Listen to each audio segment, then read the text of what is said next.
en el mismo lapso de tiempo, pues una señal la podríamos observar como que la estoy representando de una mejor manera. ¿Sale?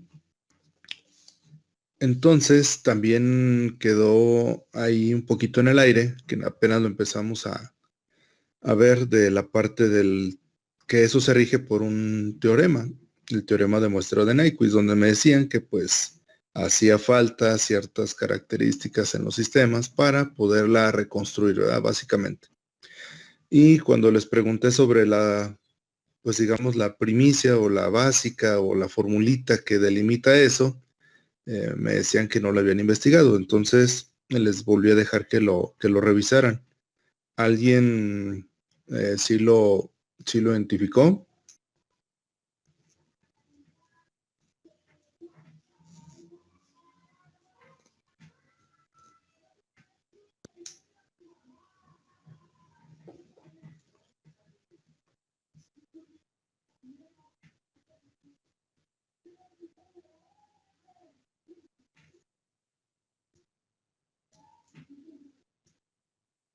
¿Sí se escucha?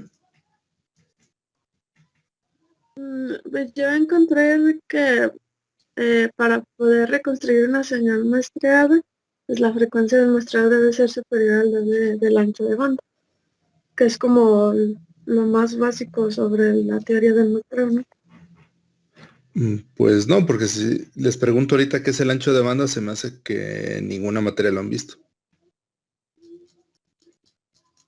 O sí, si lo vieron, entonces sí, digamos que ese es el segundo paso, ya cuando sobre esa señal que se quiere reconstruir viaja a través de un sistema de comunicación, ahí sí se tiene que revisar el ancho de banda para saber si la parte de la información que quiero llevar de un punto a otro es suficiente para hacerlo. Pero ya nos estamos metiendo en otras cosas, ¿no? No solamente en la parte básica del muestreo. ¿Alguien que haya encontrado otra cosa?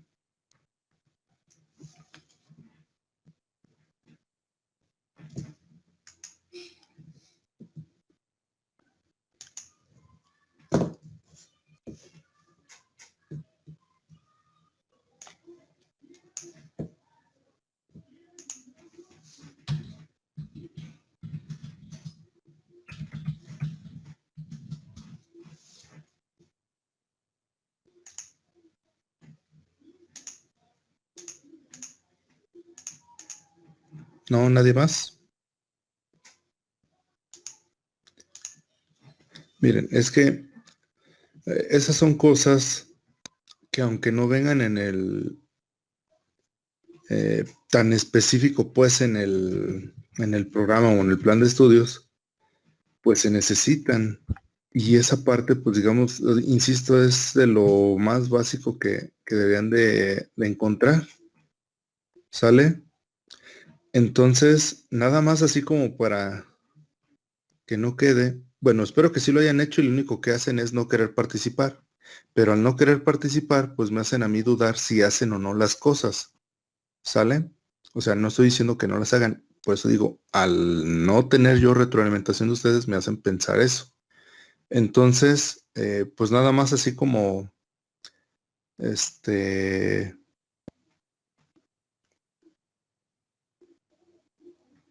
como para indicarles que sí viene lo más básico hasta digamos, en lo primero que busquen ahí en el Google. Les voy a mostrar la ventana del buscador. Ahorita lo acabo de poner. Entonces, insisto, espero que sea porque no quieren participar y no porque no lo hayan querido investigar. Entonces, permítanme, déjenme comparto la pantalla.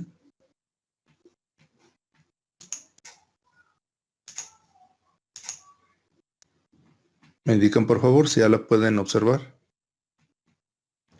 Sí, profe, ya se ve. Ok, miren, yo lo único que puse acá arriba fue lo que les dejé. Teorema de muestreo de Nyquist. ¿Sale? Es lo único. Y lo primero que sale es lo que les pedía. Entonces, básicamente, el teorema de muestreo dice que la frecuencia de muestreo debe ser mayor al doble del componente de interés de la frecuencia más alta de la señal medida, o sea, de la señal de entrada o de la señal que estamos buscando reconstruir. Ahí está. No se metió ahorita con, o sea, entiendo la otra, o sea, si nos vamos ya en sí al fundamento del teorema, pues sí nos vamos a encontrar con muchos términos que son más enfocados hacia el área de comunicaciones que hacia el área ¿cómo se llama? De mecatrónica, pues, o sea, de lo básico que se necesita para tener el concepto de reconstrucción de señal o conversión de señal. Entonces, pero ahí está, miren, hasta ahí sale. O sea, ya ni se diga más en algún libro, lo que sea. Entonces, pues básicamente, voy a dejar de compartirlo. Entonces,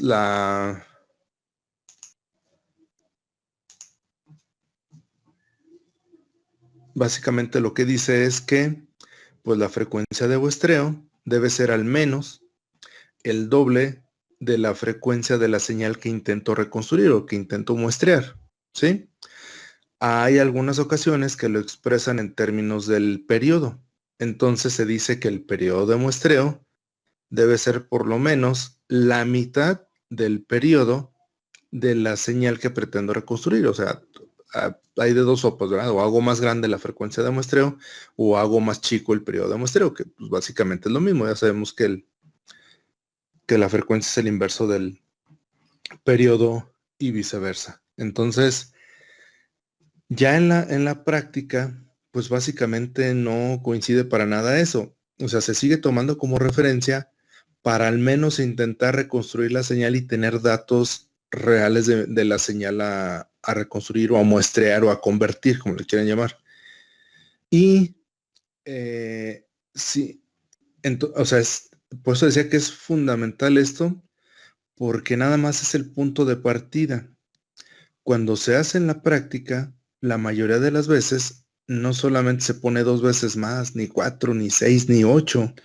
La mayoría de las veces va de 10 veces la frecuencia de muestreo en adelante. O sea, si yo quiero reconstruir una señal senoidal a 1 kHz, pues debo demostrar a unos 10 kHz.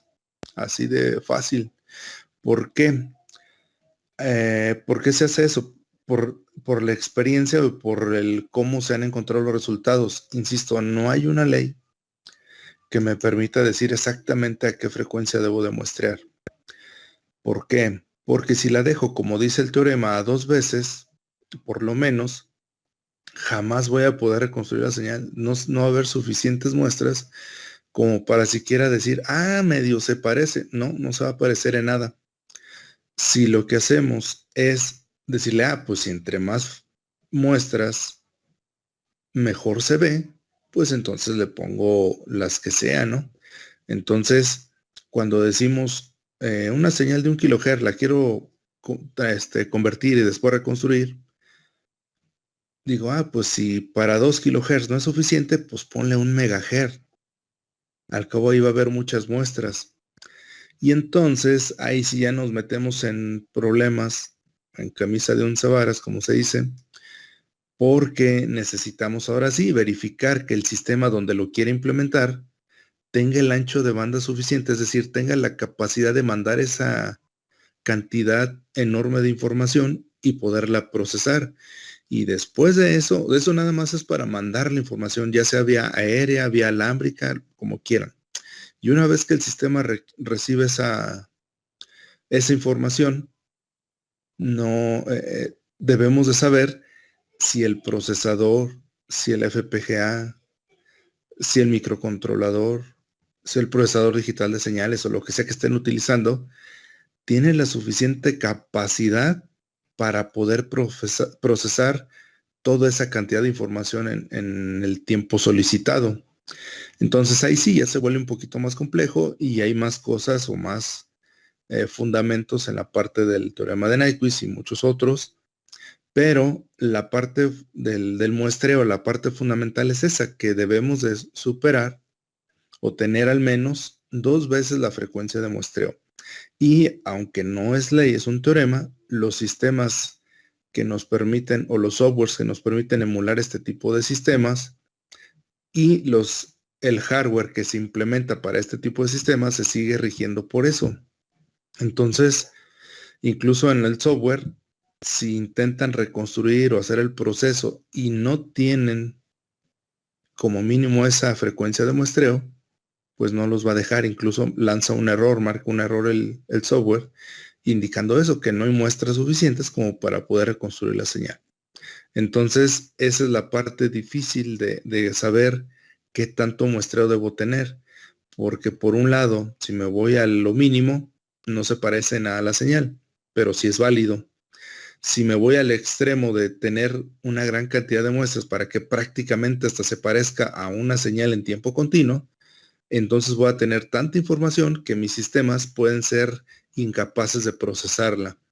Entonces ahí es donde viene el asunto y no hay algo que nos permita a ciencia cierta decir cuál es la frecuencia de muestreo adecuada.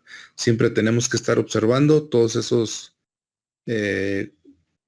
limitantes del sistema que les mencionaba. Entonces, eso es lo que tenemos lo que sí es 100% seguro es que nunca va a ser suficiente para representar una señal con solamente el doble. Se tiene que ver más. Y esa parte del muestreo, o para que vean cómo se incrementa o cómo se puede ver, digamos, mejor. Digo ver porque pues, nada más la estamos observando, ¿verdad? Al final de cuentas, cuando el sistema es electrónico, pues ni la vemos, ¿verdad? Todo nada más se procesa y ya. Eso lo vamos a ver ya cuando tengamos en el software, que si no me recuerdo, les decía que para el lunes, ya al momento de entrar a la sesión, pues ya tengan abierto el software con anticipación para poder trabajar directamente con él, porque si no, pues nos tenemos que esperar a que abra, etcétera, y sí suele tardarse un poquito en abrir. No sé si ya también en esa parte tengan alguna duda o pregunta de la instalación, o si ya lo instalaron y ya lo abrieron, para que vean que sí es cierto que tarda pues algo de tiempo en abrir, ¿verdad? Incluso aunque tengan máquinas recientes, etcétera, sí y con disco duro estado sólido, etcétera, sí se tarda un ratito en abrir. Entonces, para que lo tengan en cuenta, ¿sale? Entonces, insisto, espero que haya sido porque simplemente no querían participar y no porque no investigaron lo que se les pidió. ¿Alguna duda o pregunta hasta aquí?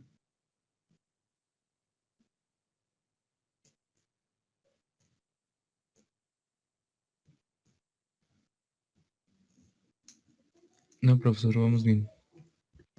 De mi parte ninguna, maestro. Por mi parte, profe. Bien, entonces vamos a continuar. Entonces esto, para que quede un poquito más claro, lo retomamos ya cuando veamos el software y pues debemos de continuar, ¿verdad? Entonces les voy a compartir en pantalla la diapositivas.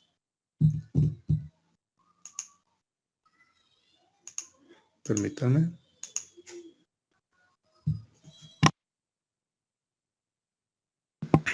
Me indican por favor si ya la están viendo en pantalla. Sí, se ve la presentación. Sí, profe.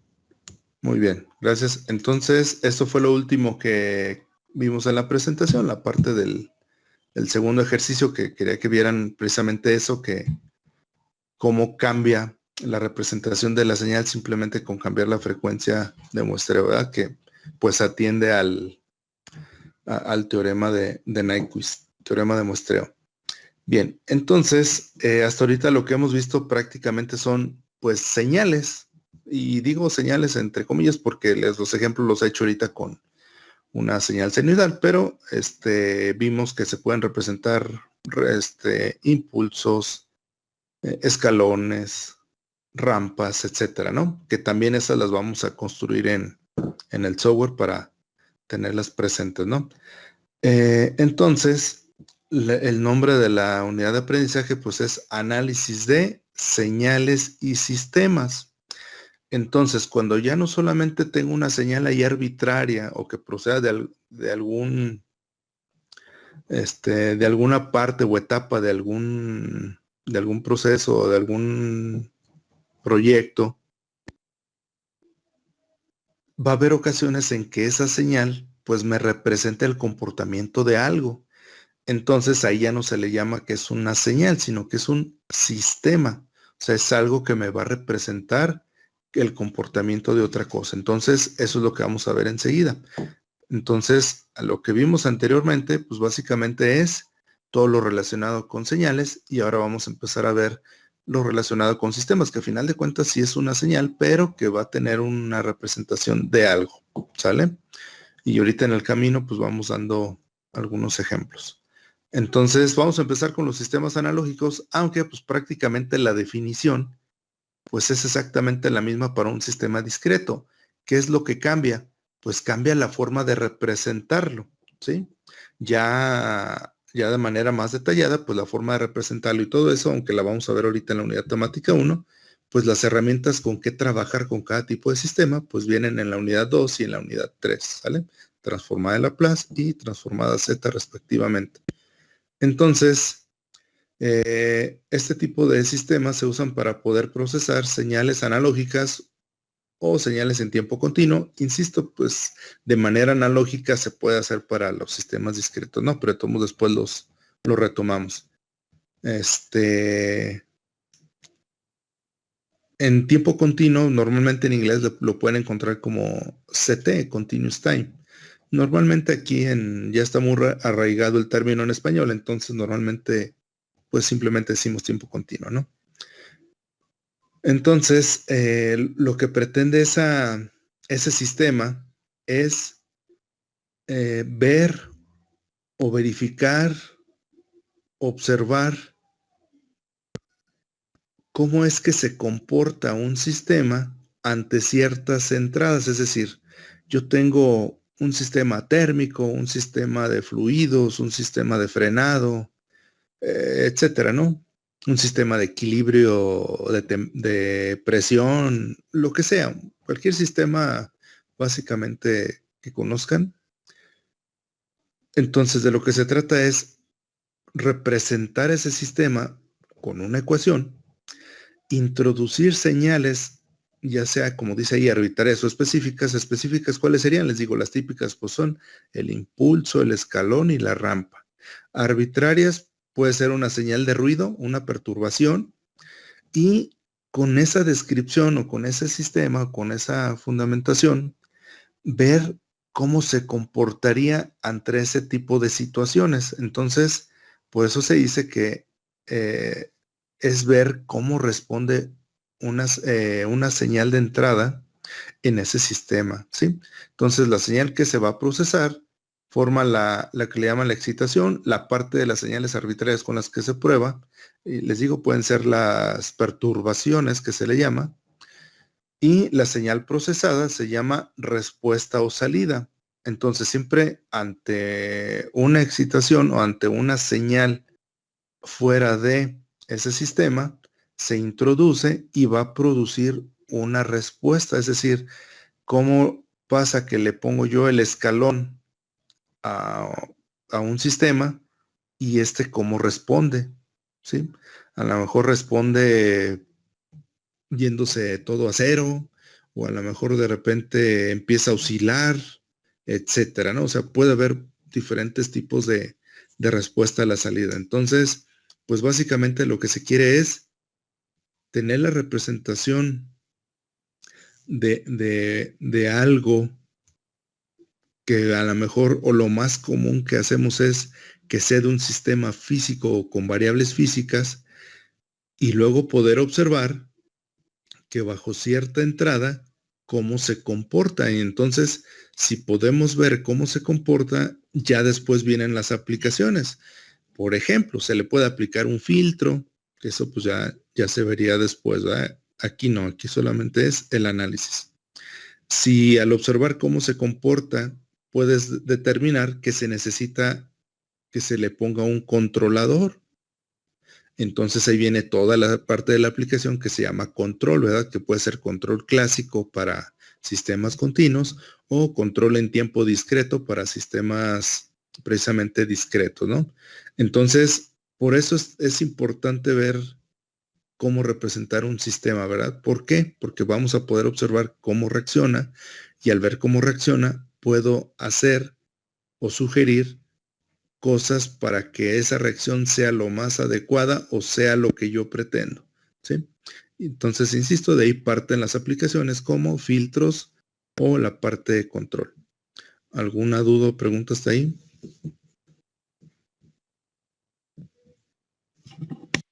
No, profe.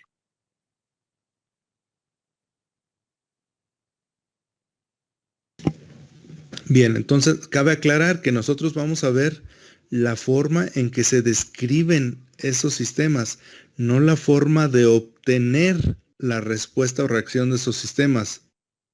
Esa parte se llama pues modelado, ¿verdad? Modelado de sistemas, que esa pues la llevan aparte de señales de análisis de señales y sistemas. Es decir, aquí vamos a ver el cómo se representan, por qué es importante, cómo se trabajan, pero no el cómo obtener ese modelo. Esa parte le corresponde a la de modelado, ¿sí? Nada más para que vean la diferencia entre uno y otro, porque, o sea, se enlazan, pero pues no son iguales, ¿verdad? Si no, imagínense esta materia, aparte de ver todo esto y aparte de ver modelado, control, filtros, pues sería una eternidad del tiempo que necesitaríamos, ¿no? Entonces, continuamos. Los sistemas los podemos clasificar por la cantidad de entradas y salidas. ¿Por qué es importante esto? Porque al nosotros conocer cuántas entradas y o cuántas salidas tiene el sistema, pues podemos recurrir a diferentes técnicas para poder hacer alguna aplicación resultado de ver el comportamiento del sistema. Insisto, como un filtro o un control, ¿sí? Entonces, si nos vamos al área de control, pues es importante verlo porque la mayoría de las técnicas que se ven de control a nivel licenciatura, la mayor parte son de este tipo, de una entrada y una salida, que son la parte de control clásico. Si ya tuviéramos un sistema de varias entradas y una salida, pues ya no tan fácil se observa a nivel licenciatura, ¿verdad? Al menos con las técnicas conocidas. Entonces, si tenemos un sistema que tiene una entrada pero muchas salidas, pues también no es tan común representarlo o hacerlo. Incluso en modelado, pues prácticamente ven puros de este tipo de sistemas. Prácticamente todos son de una entrada, una salida, ¿sí? Ya los que son de más entradas o de más salidas, pues se vuelve un poquito más complejo el asunto o ya no tan, digamos, tan común el hacerlo. Entonces, para saber o identificarlos por el tipo de señales de entrada y salida, pues se les conoce por las siglas en inglés. Por ejemplo, cuando son sistemas de una entrada y una salida, se les llama sistemas SISO. Así se les conoce normalmente, o sea, se dice SISO y aunque sabes que viene en inglés, pues ya sabemos que viene del single input, single output, ¿sale? Entonces son sistemas de una entrada y una salida. Entonces, estos son los, digamos, los más comunes, ¿verdad? Bueno, los más comunes de estudiar hoy en día, pues no son los más comunes a los que nos enfrentamos. Ya la mayoría de las cosas tiene más de una entrada y más de una salida. ¿Alguna duda o pregunta hasta ahí?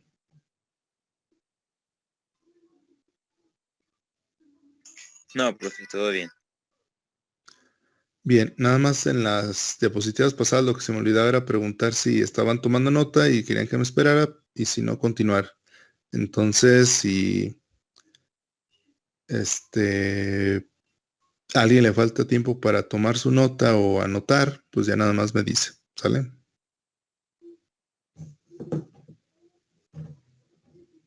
Entonces ya puedo pasar a la siguiente. Por mi parte, sí, perdón. Por mi Muy parte, bien. sí, profe. Muy bien. Entonces, continuamos. Lo único que va a cambiar, pues, es el tipo, cuántas entradas o cuántas salidas tiene. Si tenemos más de una salida, pero solamente una entrada, entonces se le llama que el sistema es un sistema SIMO, de Single Input, Multiple Output. Entonces son sistemas de una entrada y múltiples salidas o varias salidas, como lo quieran llamar. Simplemente pues un SIMO, una entrada, varias salidas. ¿Sí? Entonces, este sería otro tipo de sistemas. ¿Alguna duda o pregunta hasta ahí?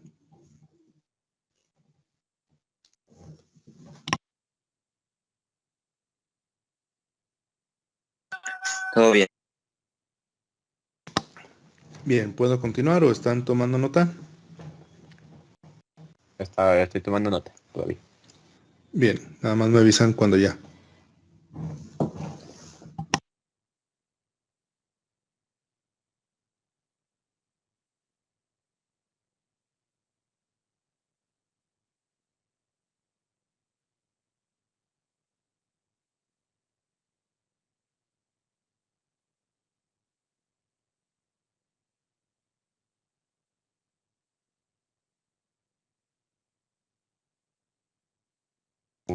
Ya, profe. Gracias. Bien, entonces otro tipo de sistemas que podemos encontrar son sistemas que cuenten con múltiples entradas, pero solamente una salida. Entonces ese tipo de sistemas se les llama MISO, ¿verdad? Múltiples entradas y una sola salida. Me espero que me indiquen cuando ya pueda continuar para que tomen sus notas.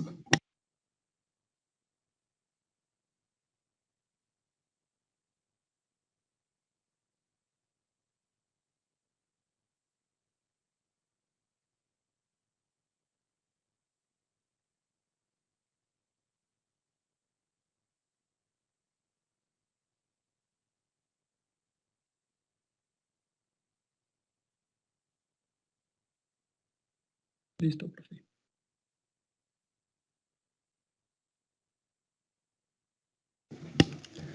Bien, continuamos y pues la última combinación que puede haber entre varias entradas o una sola entrada, varias salidas o una sola salida, pues son sistemas que tienen tanto múltiples entradas como múltiples salidas.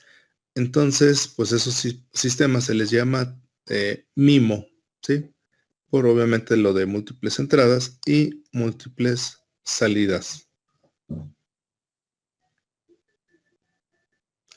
Nada más me indican cuando terminen de tomar nota para continuar.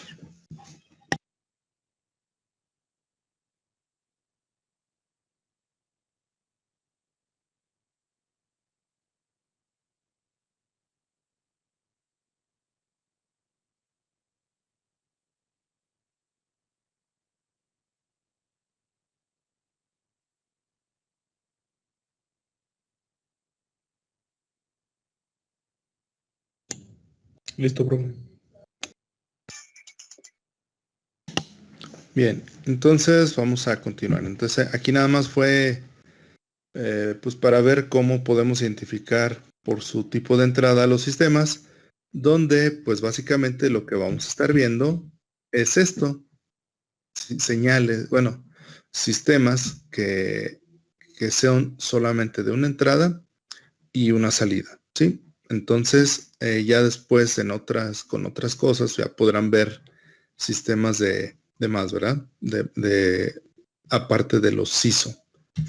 Bien, entonces cualquier entrada aplicada a un sistema, pues va a producir un cambio.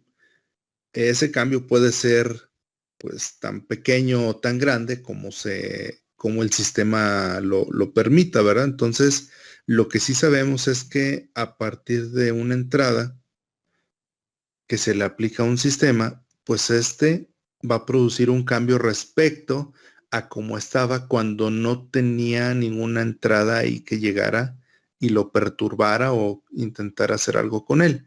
Entonces, pues básicamente, cuando un sistema está sin estar recibiendo señales que provoquen algún cambio en su salida, entonces el sistema se dice que está en su estado de reposo, ¿sí? Y a eso se refiere el segundo párrafo. Dice, todos los sistemas físicamente están referenciados a un estado de energía cero. Ejemplo, en un circuito eléctrico siempre mandamos una referencia cero por medio de la tierra, ¿verdad? ¿Sí? Entonces, si yo mido voltajes en tierra, pues debe estar en cero. O sea, si no hay nada que haga que se muevan los electrones, pues va a haber un voltaje de cero. Y así ejemplos de sistemas físicos, ¿verdad? Por ejemplo, un sistema de temperatura, pues si no hay nada que lo enfríe o que le haga ganar energía calorífica, pues va a estar a la temperatura ambiente, va a estar en su estado de reposo o en su estado de relajación, ¿sí? Entonces, a eso se refiere, que si no hay nada que lo altere, entonces se considera que su estado es en reposo. De energía cero, como le llaman aquí, también se le puede conocer como aterrizado, como estado de reposo, como estado relajado, como estado estable o como estado ceros. Yo creo que el más común, perdón, el menos común es el de estado ceros, casi no se utiliza, pero relajado para la parte de señales y filtrado se utiliza mucho el término. En reposo o estable se utiliza mucho para la parte de control y la parte de aterrizado pues se utiliza mucho para los sistemas de electricidad, ¿verdad? Para circuitos eléctricos. Entonces, es importante ver que el sistema pues esté relajado, porque si no puedo concebirlo relajado, entonces yo no sé en realidad qué es lo que produce la entrada que se le está poniendo. Es decir, si el sistema, sin que se le estén metiendo señales, está cambiando, entonces no está en su estado estable. Por lo tanto, cuando llegue la señal y sufra un cambio, yo no voy a saber si ese cambio fue por la señal que introduje o porque simplemente cambió como había estado cambiando. Entonces, es importante ver eso. Nosotros o aquí en esa parte, pues vamos a trabajar con puros sistemas que sí se encuentren en su estado de reposo. ¿Qué quiere decir ya de manera matemática que un sistema esté en su estado de reposo? Bueno, que para cuando el tiempo sea menor a cero, es decir, para el tiempo igual a menos infinito, el sistema debe de estar relajado. O sea, es decir, antes del cero, antes de que lo empiece a analizar, ya debe de estar relajado. Entonces debe de valer cero para todo tiempo para todo tiempo menor a cero. Por eso dice que para todo tiempo igual a infinito se debe de cumplir la condición de que siempre debe estar relajado, ¿sí? En el momento en el que yo le aplique alguna señal de entrada, entonces pues ya no va a estar relajado. Ya voy a poder observar cómo se comportó el sistema bajo la entrada de una cierta señal. Entonces, antes del cero, es decir, para el tiempo igual a menos infinito, todo debe de estar relajado. Que la mayoría de las veces se toma como que todo vale cero, ¿verdad? Pero podemos estar en un estado relajado o en reposo sin necesariamente estar en ceros. Simplemente es estar sin cambios, ¿sale?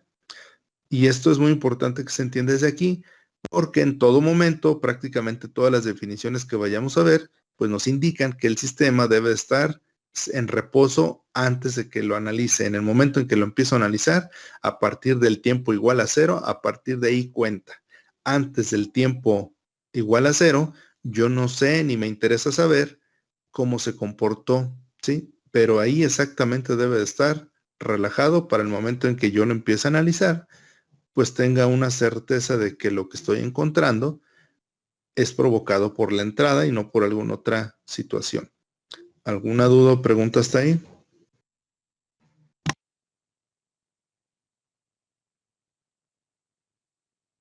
No, profe. Todo bien, No. profe. Bien, nada más insisto, por ejemplo, si lo tomáramos como un ejemplo de nuestra vida cotidiana, les decía, no sé si con ustedes o con el otro grupo, les decía, es como si nosotros llegáramos al laboratorio, pidiéramos todas las puntas de prueba necesarias para utilizar el equipo y apenas lo voy a agarrar y luego me digan, oye, ¿sabes qué? Nada más que ese osciloscopio, pues lo echaron a perder la clase pasada y pues tú lo debes de pagar. Pues es ilógico, ¿verdad? O sea, ustedes son responsables desde el momento en que lo piden, no un momento antes, no un día antes, no un año antes. O sea, no se pueden hacer responsables por lo que pasó antes ahí en el laboratorio. Son responsables nada más en el tiempo en el que está, ¿verdad? Entonces, básicamente es eso a lo que se refiere todo esto, ¿verdad? Que pues lo que pasó antes ya no es nuestra culpa. Nosotros lo analizamos desde el instante cero en adelante. Antes del instante cero lo tomamos como que está relajado. Bien, entonces vamos a continuar. Entonces, otra característica que puede tener un sistema, además de que que debe estar en su estado de ceros, es que hay algo más que puede interferir en la respuesta del sistema, ¿sí?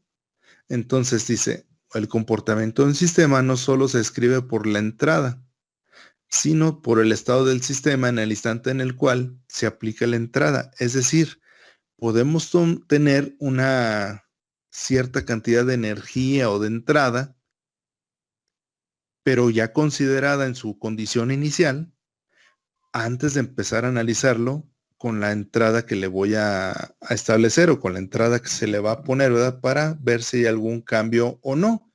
Entonces, además del estado en reposo, puede tener condiciones iniciales distintas a cero. Entonces, por el estado del sistema en el instante en el cual se aplica la entrada, a esto se le llama condiciones iniciales o estado inicial. Ustedes, aunque no se los hayan dicho, porque no era parte de, en su momento, pues vieron el análisis de sistemas de primer orden en circuitos eléctricos avanzados, por ejemplo. Un ejemplo de un sistema de primer orden, pues sería el circuito RL o el circuito RC, ¿sí?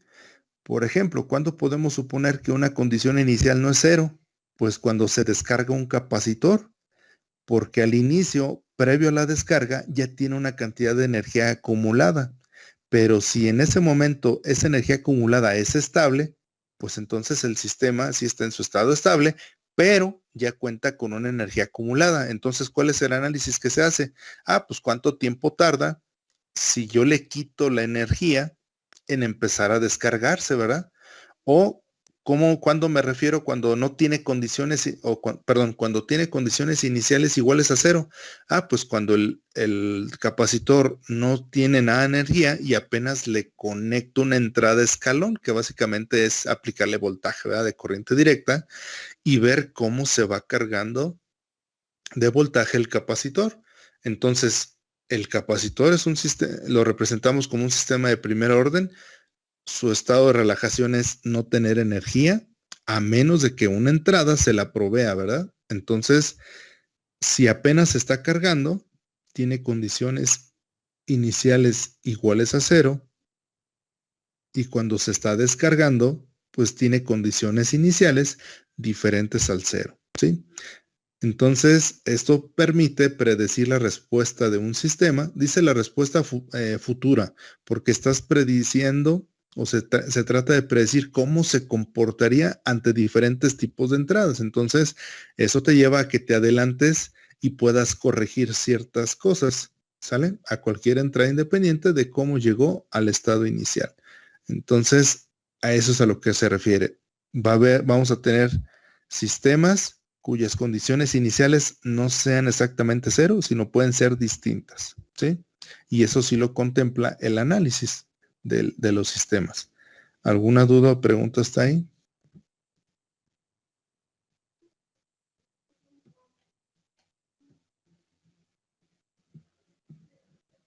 Todo bien, profe. Me indican si ya podemos continuar.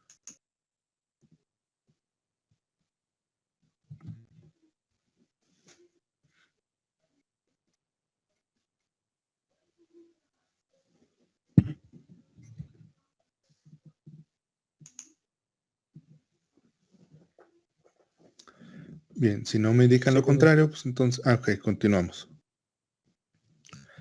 Bien, entonces, ¿cómo le vamos a hacer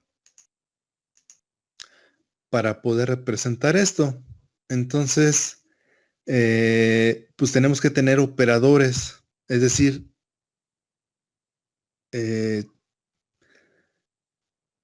cosas o más no cosas, bueno, señales o algo que describa el cómo se va a comportar ante ciertas situaciones. Entonces, un operador prácticamente es cualquier ecuación, está descrita con un conjunto de operadores. Si nos vamos a la parte de álgebra, pues tenemos variables, coeficientes, términos, igualdad, ¿verdad? Entonces, a eso se refiere con operadores, ¿sí? Un operador es un conjunto de instrucciones o procedimientos que muestra cómo transformar una función en otra. Es decir, con la señal que estoy introduciendo al sistema, cómo voy a hacer que cambie la señal. Obviamente ese análisis pues es matemático, aunque obviamente se puede llevar a la parte práctica de manera física, ¿verdad? Entonces, hay muchos operadores que utilizamos en la parte académica de manera cotidiana, aunque a veces pues no le llamamos que sea un operador, simplemente agarramos, me dejaron 100 integrales, no decimos, me dejaron la tarea de aplicar el operador integral a 100 expresiones. Es decir, o sea, sí hemos trabajado con esto, nada, simplemente no lo llaman de otra manera. Aquí voy a poner el ejemplo de la derivada, ¿sí? Para ejemplificar que es un operador, pero puede ser la integral, la misma transformada de Fourier que vamos a ver después, la transformada de Laplace, la transformada Z. Hay pues muchos operadores en el área matemática, ¿no? Entonces, S es igual a T sobre dt, transforma una señal en el tiempo X de T a otra señal Y de T. Es decir, ya ese operador S hace que una señal que en su estado en reposo era X de T, cuando se le aplique ese operador, ahora ya no la puedo llamar X de T, ya la tengo que llamar Y de T. Y esa Y de T, pues ya es otra señal, ¿verdad? Expresado en forma matemática, pues me quedaría que Y de T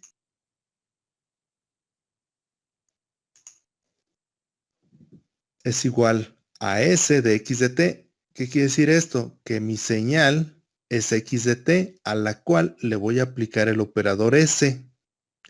Y el resultado va a ser la diferencial de la señal que tengo inicialmente X de T sobre un diferencial del tiempo. Y básicamente eso es a lo que conocemos como la derivada. Nada más que pues, no lo dan así todo el tiempo, porque si no sería un drama estar escribiendo todo esto cuando queremos resolver la derivada de una expresión. Entonces simplemente nos dicen la derivada es la razón de cambio que tiene una señal en un cierto instante de tiempo, o sea, en un dt. Y las fórmulas que debemos de aplicar son estas. ¡Pum! Y ahí va la tablota con las derivadas, ¿no? Y hagan estos 1000 ejercicios. Entonces, en realidad lo que estamos haciendo es aplicar un operador a una función de entrada. Y el resultado es eso, saber cuánto vale la señal en un periodo determinado de tiempo, ¿verdad? En un diferencial de tiempo. Entonces, ese sería un ejemplo con la derivada. También la integral es un operador, insisto, la transformada de Laplace es otro operador, la transformada Z es otro operador, y todos los que me digan, pues son operadores, ¿verdad? Es decir, hago algo para transformar una señal inicial en otra. ¿Sale? Así nada más pues como ejemplo pues de lo que siempre usamos, pero no lo nombramos como rigurosamente es, ¿verdad? Sino pues todo lo tratamos siempre de hacer de la manera más fácil posible para su entendimiento. ¿Alguna duda o pregunta hasta ahí?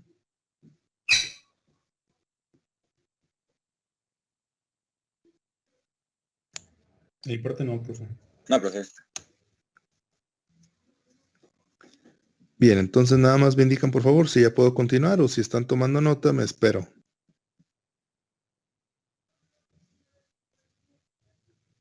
Yo digo que ya puede continuar. No sé, mis compañeros. Sí, profe, ya.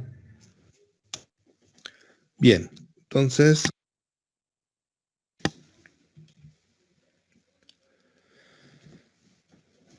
bien, entonces de manera general, para no tener que estar ahorita llamando un operador de manera particular como operador derivado, operador integral, el operador UPIS, el operador XYZ UPIS 1000, el nombre que ustedes quieran, de manera general se utiliza el símbolo O, obviamente de operador, ¿verdad? Sobre su inicial, para representar cierto operador, o sea, sin ser específico, solamente estoy expresando que le voy a aplicar algún operador a una expresión. Entonces, para eso se utiliza la O, así básicamente. ¿Sale? De hecho, típicamente, bueno, aquí la pongo como una O pues se me fue el nombre, inclinada, ahorita se me fue el nombre correcto, cursiva, tipo cursiva más o menos. Pero si ustedes se van a la bibliografía, el simbolito que encontrarían es más o menos, no, espérenme, hasta que me salga uno más o menos, les digo. Es como una, diría alguien, ¿verdad? Bueno, algún exalumno, es como una O griega. Es una O, pero con, pues así, no con una fuente Arial o Times, ¿no? Así como una pequeña rosquilla ahí. Es el símbolo, pero en realidad pues, es una O. O sea, básicamente es una O, ¿sale? Entonces, ¿cómo podemos representar esto? Pues que si yo le aplico un operador a una señal en el tiempo, aquí otra cosa que hay que aclarar. Al momento de decir que estamos analizando señales y sistemas, pues se da por hecho que las señales siempre van a estar con respecto al tiempo. Ya, o sea, ya no voy a tener X de V. O sea, no están con respecto a voltaje. Voy a tener X de Y, o no están con respecto a la intensidad. No, siempre las vamos a trabajar con respecto al tiempo. Por eso son X de T, Y, perdón, F de T, y lo que sea de T, ¿verdad? Siempre su argumento va a ser el tiempo, porque todas las señales las analizamos con respecto al tiempo. Y eso me va a dar como resultado otra señal llamada Y de T, o le podemos poner cualquier otro nombre, W de T, Z de T, lo que sea. O sea, el chiste es indicar que cuando yo aplico un operador o una señal externa, básicamente, a una función que está relajada, entonces voy a obtener otra señal, ¿sí? Entonces, esto implica que si la función X de T se le aplica el operador, sea cual sea, se obtiene otra función Y de T, ¿sale?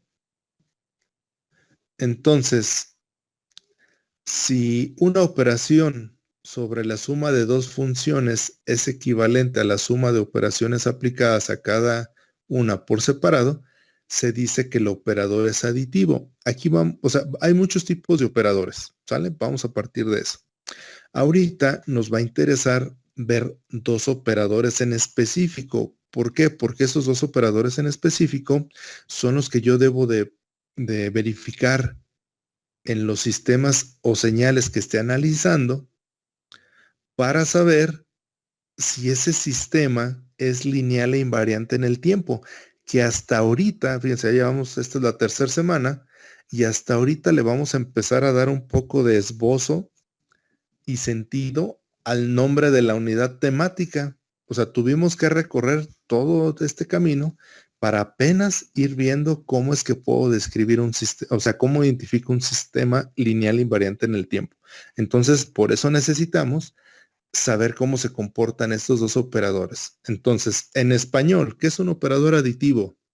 Bien, cuando tenemos dos señales a las cuales necesito aplicarle el operador, pues lo puedo hacer la suma de las señales y después aplicarle el operador, ¿correcto? Pero si el resultado que me da de hacer esto que está a la izquierda es igualito al resultado que me da de hacer lo que está a la derecha, entonces se dice que ese operador es aditivo. ¿Por qué? Porque puedo separar con la adición el operador. Es decir, en lugar de sumarlas y después aplicarle el operador, yo puedo aplicar el operador a cada una de ellas por separado y al final sumar los resultados ya de haberle aplicado el operador.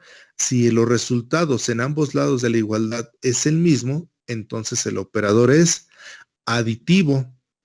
Ejemplo con lo que ya han visto, una integral. Cuando tienen la integral de 2x cuadrada más 3x de x, tienen dos opciones: hacer esa sumatoria y después aplicarle el operador integral, o aplicarla por separado y encontrar la solución a la integral. Esto lo han utilizado. Lo que están haciendo es utilizar el operador, la propiedad de que la integral cumple con ser un operador aditivo. Si se fijan, para hacer esta suma, pues ya no se puede reducir más la expresión. Entonces, entre más complejas sean esas expresiones, pues más difícil va a ser que yo las sume. ¿Sale?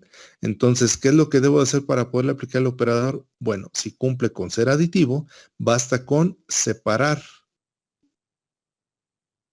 la integral en dos, una por cada uno de los términos o cada una de las funciones que quiero sumar para encontrar la integral. Y si el resultado de hacer esto me da lo mismo, entonces se dice que el operador integral es un operador aditivo. ¿Sale? O sea, eso es lo que lo hacemos ya como receta de cocina. Simplemente no nos lo decían desde este punto de vista. Sí, sí, qué bueno, pero la mayoría no nos lo dice, ¿verdad? ¿Alguna duda o pregunta hasta ahí?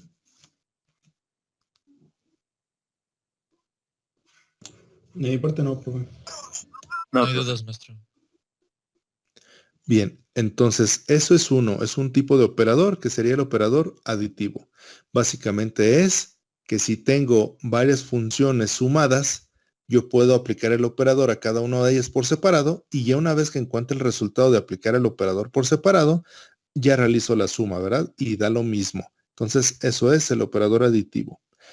Nada más me dicen si ya puedo continuar o si alguien está tomando nota, me lo indica por favor. Por mi parte, sí, profe. Bien, si alguien no indica lo contrario, entonces continuamos. Entonces, un sistema, otro tipo de operador que yo les decía que son dos los que nos va a interesar conocer, se llama operador homogéneo. Y esto, ¿qué implica? Que cuando yo tenga una función que tiene un coeficiente, que tiene un coeficiente k diferente de 1, bueno, porque con 1 es más que evidente que pues, es simplemente la señal, ¿verdad? Por eso digo que es diferente a 1. Es equivalente a k veces la operación lineal sobre x de t, o sea, es una simple multiplicación, pero en términos prácticos o en términos de análisis de señal, pues se dice que estamos aplicando un operador. ¿Por qué? Porque estamos alterando la señal original, que es x de t, la estoy multiplicando por k. Entonces k es un escalar, o sea, es un número real, y se dice que el operador es homogéneo. ¿Por qué? Porque simplemente multiplicas la señal por k, es decir, haces que su amplitud se incremente hasta un valor de k veces lo que vale la señal x de t. En resumen, si yo le aplico el operador a esa señal x de t que tiene un factor, un coeficiente k que lo está multiplicando, si al hacer esta operación me da lo mismo que si yo quito el coeficiente y primero le aplico el operador a la pura señal y después de aplicárselo lo multiplico, si estos dos resultados me dan lo mismo, entonces se dice que el operador es homogéneo. En otras palabras, me voy otra vez con el ejemplo de la integral, que es lo que normal, o sea, tienen memoria fácil como para acordarse de eso, ¿verdad? Porque desde la prepa lo toman como tortura, entonces pues aquí está. Cuando yo tengo un término así, integral de 2x cuadrada de x, ¿qué es lo que hacemos o qué es lo que se puede hacer? Ah, pues le quito el coeficiente a la variable, entonces me queda 2 veces la integral de x cuadrada de x. Si esas dos cosas dan lo mismo, entonces se dice que la integral es un operador homogéneo. Incluso pues sabemos que es cierto porque ya no lo dan como una ley, ¿verdad? Ahí nos dicen que ese es el procedimiento. Entonces yo puedo indicarla como integral de 2x cuadrada de x o 2 veces la integral de x cuadrada de x. Entonces estoy separando el operador del coeficiente y me debe de dar lo mismo. Entonces eso es que un operador sea homogéneo. Y lo mismo aplica con la derivada, ¿verdad? De lo que conocen normalmente. ¿Alguna duda o pregunta hasta ahí? No, profe, todo bien. Bien. Entonces, basado en estos dos operadores, Bueno, nada más, ¿me puedo continuar o alguien está tomando nota?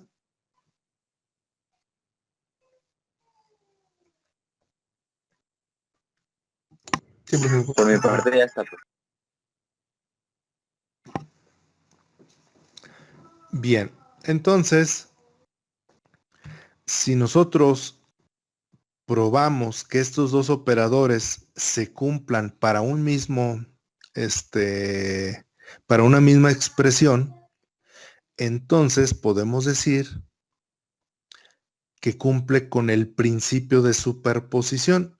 Y aquí ojo, porque normalmente cuando hay en superposición, ahorita pues lo más seguro es que lo asocien a la parte de la técnica para resolver circuitos eléctricos, ¿verdad? Entonces, no, acá es otra cosa, ¿sí? Entonces, que digamos que a final de cuentas va por el mismo lado, pero pues ahorita no tiene mucho que ver la técnica esta con el principio, ¿verdad? Entonces, el principio de superposición, ¿qué es?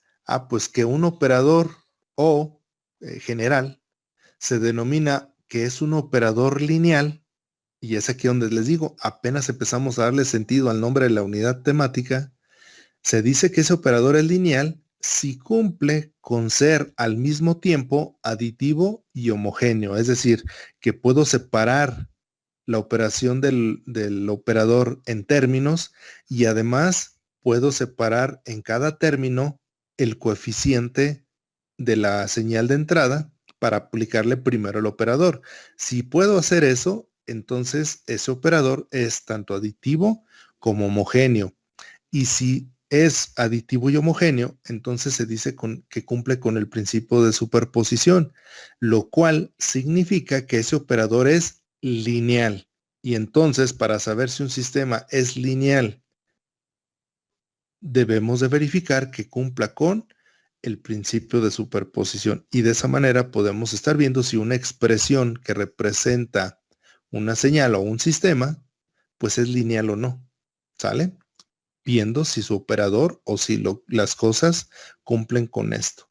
Entonces, ¿cómo se expresaría? Pues que yo tengo el operador aplicado a una señal que consta de dos términos y que cada término tiene un coeficiente multiplicando a la señal. Entonces tengo a x1 de x de t más b x2 de t. Le puse x1 y x2, pero en realidad le pueden haber puesto X, Z, Y, lo que sea, ¿sale? Simplemente son pues dos señales, ¿no? Bueno, más bien, son dos términos que son parte de una sola señal o de un solo sistema. Entonces, ¿qué quiere decir? Que si yo le aplico el operador a esta expresión, pues si cumple con ser aditivo, me va a permitir aplicar el operador a la expresión a x más 1 de t y sumárselo a lo que resulte de aplicar el operador al segundo término, bx2 de t. Hasta ahí, si eso ocurre, cumple con ser aditivo. ¿Qué pasaría si cumple con ser homogéneo? Pues quiere decir que si para aplicar el operador a x1 de t, yo puedo aplicarle simplemente el operador a la expresión x1 de t y después multiplicarlo por su coeficiente a. Y lo mismo ocurre con b, ¿verdad? Primero multiplico b y el operador solamente se lo aplico a x2 de t.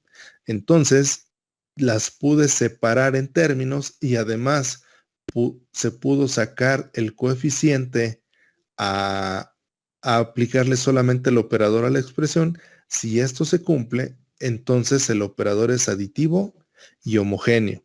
Por lo tanto, es un operador lineal. ¿Sale? Ejemplo, nos vamos otra vez con el de la integral. Integral de 2x cuadrada más 3x. ¿Se fijan? Es la misma expresión para que vean que cumple con las dos. ¿Cómo resolvemos la integral? Pues calculo la integral del primer término, 2x de x, más la integral de 3x de x. Y después de esto todavía lo puedo reducir más. Yo puedo decir que esto es igual a 2 veces la integral de x cuadrada de x, más 3 veces la integral de x diferencial de x. Eso es lo que típicamente hacemos. Entonces, lo hacemos porque ya alguien probó que la integral es un operador lineal. Entonces cumple con ser homogéneo y cumple con ser aditivo, perdón, y homogéneo, ¿sale?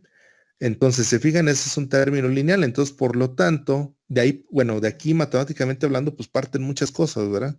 Esto también tiene mucho que ver con que la integral sea considerada también como una transformación lineal, aunque muchas de las veces cuando hablamos de transformada, pues ya nos referimos que a Fourier, a Laplace, a la Z, a la transformada coseno, a la transformada Webley, a muchas, pero en realidad, pues básicamente, también la integral y la derivada son transformaciones lineales. ¿Sí? ¿Dudas, preguntas hasta ahí?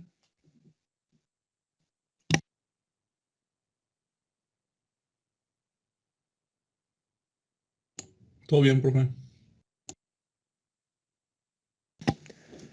Bien, me indican por favor si están tomando nota o si ya puedo continuar.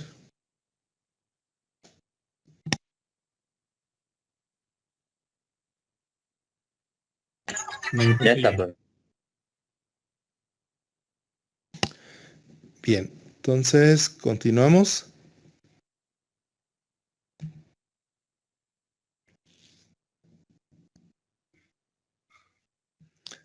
No, se me hace que...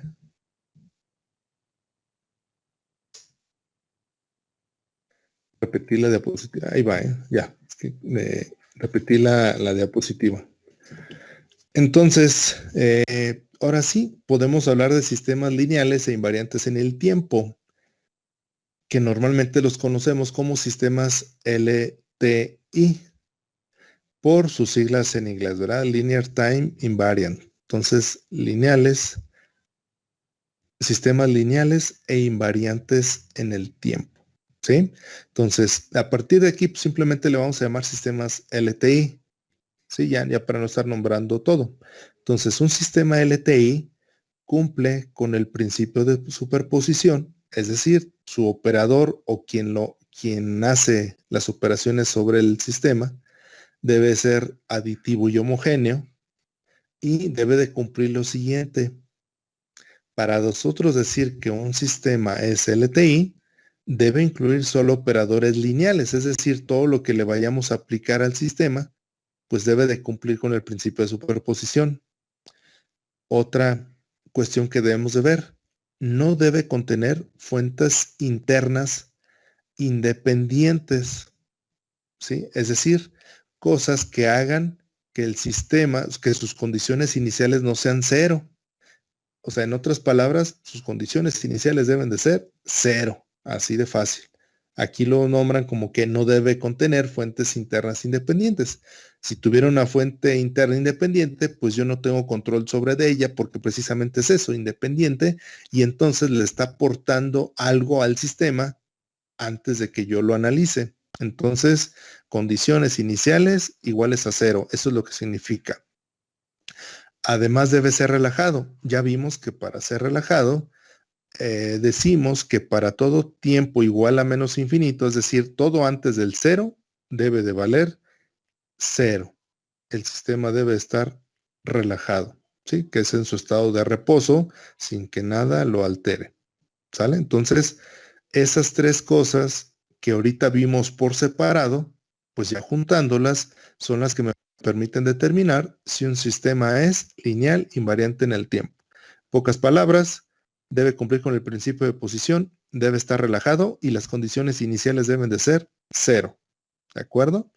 Entonces, ¿qué hace a un sistema que se haga no lineal? Porque puede, en un cierto momento, un sistema puede ser lineal y puede haber cosas que de repente, ya se hizo no lineal. Entonces, ¿qué es lo que hace que un sistema sea no lineal? Pues que tenga elementos no lineales, que sus condiciones iniciales sean distintas a cero y que sí contenga fuentes internas. Entonces, básicamente es que no cumple con el principio de superposición, es decir, que alguno de sus operadores no es homogéneo o no es aditivo, con cualquiera de los dos, el caso se hace no lineal, que las condiciones iniciales no sean cero y que no esté el sistema relajado, ¿verdad? Así de, digamos así, en términos prácticos, eso es lo que significa. Entonces, nos debemos de quedar pues con qué es lo que lo hace lineal e invariante en el tiempo. Relajado, condiciones iniciales iguales a cero y debe de cumplir sus operadores con el principio de superposición. ¿Alguna duda o pregunta hasta ahí?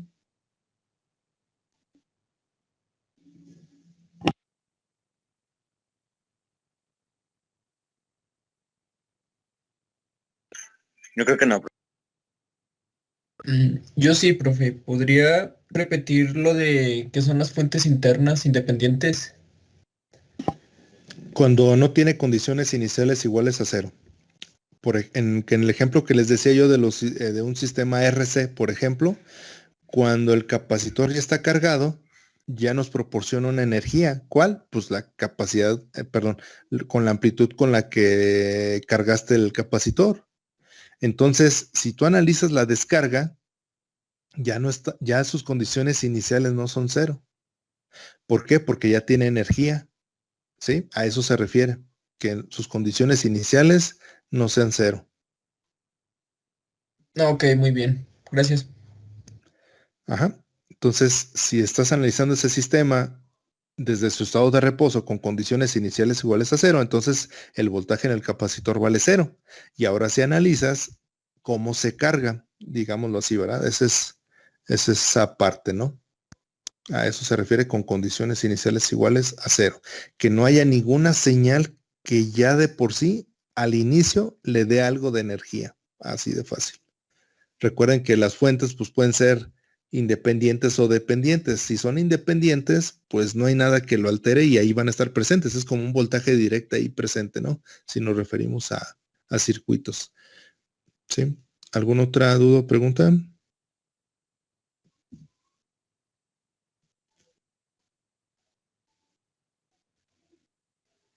No, profe. No, profe. ¿Ya puedo continuar o están tomando nota todavía? Pienso que ya. Bien. Entonces, continuamos. Entonces, básicamente lo que significa que un sistema sea LTI es que la respuesta de la señal del sistema, o sea, la salida, dependa solamente de la entrada y no del tiempo en el que se aplica. Es decir, si me voy al ejemplo igual del capacitor, si yo digo, a ver, mi experimento empieza en el tiempo igual a cero y en el tiempo igual a cero prendo mi fuente. Entonces, en el tiempo igual a cero voy a empezar a ver cómo se carga, ¿verdad? Y me da una cierta forma de onda, donde ya sabemos que en 5 veces tau se va a cargar al 100%, que en el primer tau se carga al 63%, ¿verdad? Entonces, ¿qué pasa si yo digo, a ver, mi experimento empieza ahorita, pero mi fuente de alimentación o el voltaje que le voy a aplicar al sistema RC, lo prendo 1 hora después y luego veo cómo se comporta? ¿La respuesta del sistema se alteró por hacer 1 hora después el experimento? Esa es pregunta, ¿eh?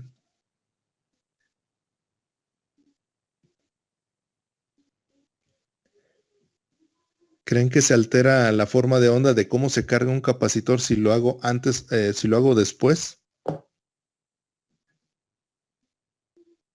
Pues si esperamos a que se descargue completamente, no. Pero si No, aún no se no, descarga, estamos en la carga apenas. Solamente en la carga. Condiciones iniciales iguales a cero. no, pues entonces supongo que sí darían lo mismo.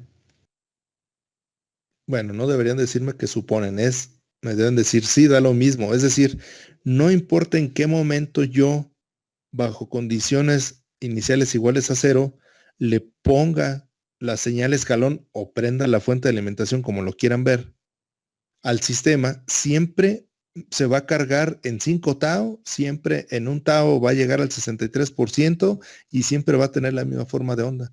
No importa en qué instante del tiempo lo haga. Si yo digo, ahorita voy a empezar el experimento, pero prendo la fuente un día después, va a ser lo mismo. El comportamiento no se altera con el tiempo. O no importa si lo hago hoy o mañana. A eso me refiero.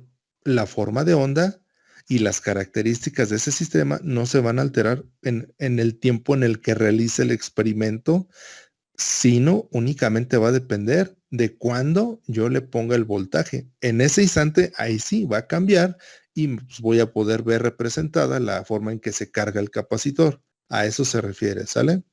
¿Alguna duda o pregunta?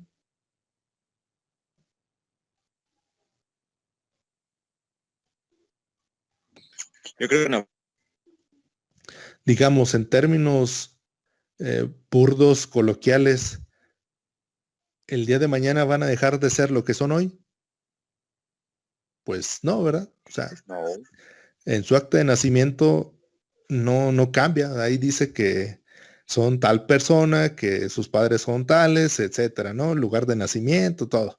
Entonces, si esa acta de nacimiento ustedes la utilizan 10 años después, pues no, van a ser el mismo individuo, ¿verdad? Entonces, a eso se refiere, no tanto con en qué tiempo se hace o carga o descarga o se altera la señal, sino en qué tiempo, en qué lapso se realiza esa verificación de cómo se comporta, no se altera el resultado. O sea, lo pueden hacer hoy, mañana, pasado, y el resultado debería de ser lo mismo. ¿Sale?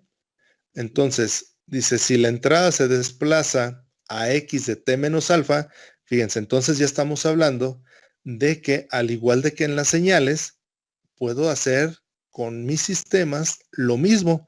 Puedo desplazar en tiempo, perdón, puedo desplazar en amplitud y puedo hacer operaciones que sea con las señales. Solamente que acá, pues ya esa señal me representa otra cosa, ¿verdad? No solamente es ver en sí la forma de onda, sino pues si este sistema corresponde a por ejemplo, a un sistema de temperatura, pues voy a ver cómo se altera la temperatura, ¿sí? Con esos desplazamientos en tiempo o con desplazamientos en amplitud.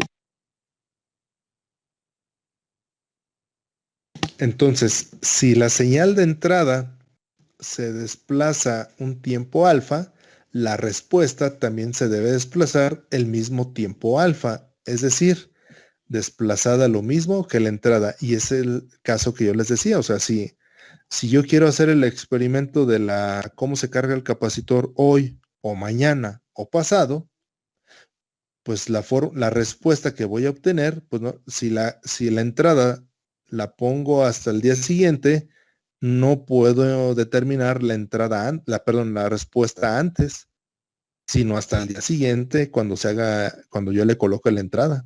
Entonces a eso se refiere de que, o sea, yo no puedo decir que desplazo la entrada, pero la salida no, o yo puedo decir, mi salida se desplazó en el tiempo, pero la entrada llegó en el instante correcto, ¿verdad? Sin desplazarse. No, ahí estaríamos haciendo una alteración, ya no estaríamos trabajando con un sistema LTI. Entonces, por eso es importante ver que si yo retraso la señal de entrada, también se va a retrasar mi señal de salida y el mismo tiempo.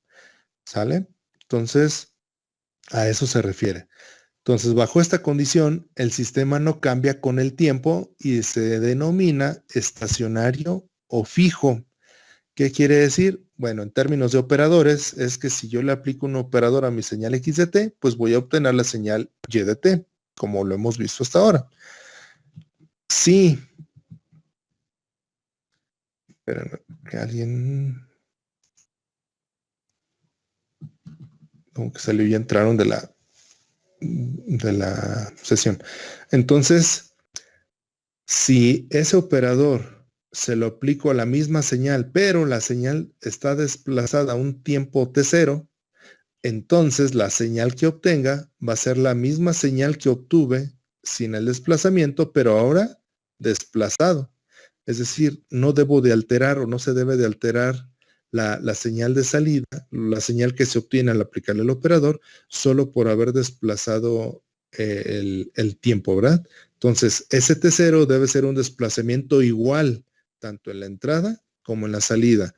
Si ese desplazamiento se ve afectado, es decir, si acá lo desplazo un segundo y acá obtengo que la señal se desplazó 2, entonces algo raro está pasando y ya no estoy, o sea, ya eso quiere decir que pues no está dependiendo solamente de la pura entrada. Hay algo más ahí que lo está afectando y entonces podríamos decir o poner en tela de juicio que realmente se trate de un sistema lineal e invariante en el tiempo. Entonces, pues es necesario hacer esta acotación, ¿verdad? Y vuelvo al ejemplo que yo les decía.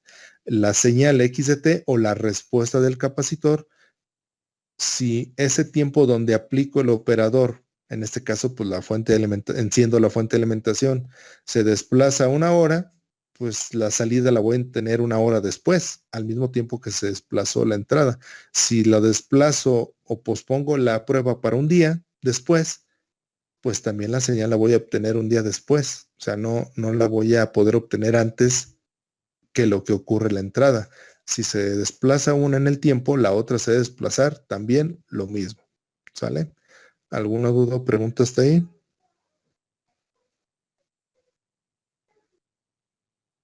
No, pero todo bien.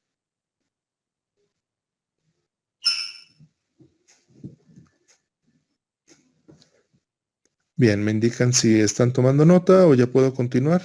No se crean, ya hasta aquí le dejamos. Ya sí, ya fue mucha teoría, ya faltan 5 minutos. Entonces, mañana seguimos viendo todo lo que implica decir que un sistema es LTI.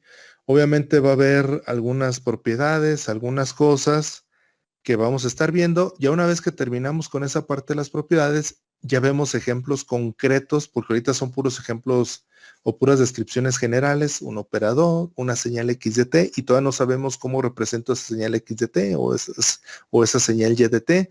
Ya cuando terminemos esa parte, vemos ejemplos de ya en sí de alguna expresión algebraica y verificar si es o no LTI, ¿sí? Y si cumple o no con ciertas características que vamos a seguir viendo. Entonces, mañana seguimos con esta parte de describir o terminar de escribir todo lo que involucra saber que un sistema sea lineal e invariante en el tiempo. ¿Sale? Si no hay alguna otra duda o pregunta, entonces dejo de compartir pantalla, o a menos que me digan si ya ya lo tienen, ¿verdad? Esta parte. Sí, ya lo tenemos. Muy bien. Entonces, ya el día de mañana veríamos o continuaríamos con esa parte. Y entonces, solamente recordarles que para el lunes, bueno, durante toda la siguiente semana nos vamos a dedicar al software, ¿sale? Para cuando ya empecemos a ver lo demás, ya tengamos esa parte del software lista y sea un poquito más ágil. Y quería dejarlo todo en una misma semana, porque si me voy una semana, una sesión, luego la otra semana otra sesión, pues no le vamos a dar la continuidad, sobre todo que ustedes, así como me lo indicaban, pues básicamente lo que habían utilizado es el Scilab. Entonces, a lo mejor si lo vemos en una semana las 3 sesiones, les queda un poquito más claro o salen más dudas y se las resuelvo y ya lo demás ya lo trabajaremos un poquito más rápido, ¿sale? Entonces, pues cuídense, nos vemos mañana. Nos vemos, maestro. Muchas gracias. Gracias, hasta mañana. Hasta mañana, saludos. Gracias, profe.